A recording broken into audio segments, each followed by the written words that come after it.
La prière est un combat. On voit que tout le monde est à la peine. C'est ce que nous dit une histoire des moines d'Égypte. Les frères interrogèrent Abba Agathon. Quelle est parmi les bonnes œuvres la vertu qui comporte le plus d'efforts? Il leur dit: pardonnez-moi, je crois qu'il n'y a pas d'effort comparable à celui de prier Dieu. Chaque fois en effet que l'homme désire prier, les ennemis veulent l'en arracher, car ils savent qu'ils n'entraveront sa marche qu'en le détournant de la prière.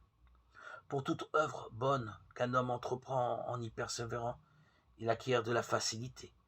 Mais pour la prière, jusqu'au dernier soupir, il a besoin de lutter. Le chrétien contemporain qui vit le plus souvent dans un univers urbain bruyant pourrait être tenté de renoncer, se décourager.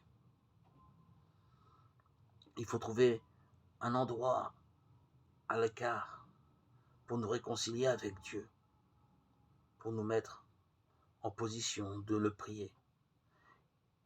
Il ne s'agit pas de faire de longs discours, mais de nous unir à Dieu. Et ainsi, nous ne pouvons pas nous tromper. La prière permanente à l'intérieur du cœur va se révéler en nous. Et elle est pour tout être humain, où qu'il vive et quoi qu'il fasse. Les pèlerins que nous sommes disent clairement que la prière perpétuelle consiste à invoquer sans cesse le nom du Seigneur, assis ou debout, à table ou au travail, en toute occasion, en tout lieu et en tout temps.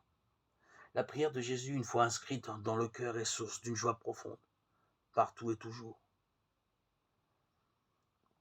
Elle nous appelle là où nous sommes,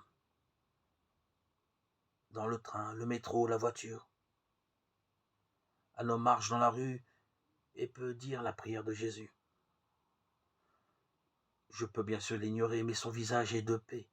Et quand je le croise, quelque chose de la douce charité de Dieu l'habite, rejaillit jusqu'à moi.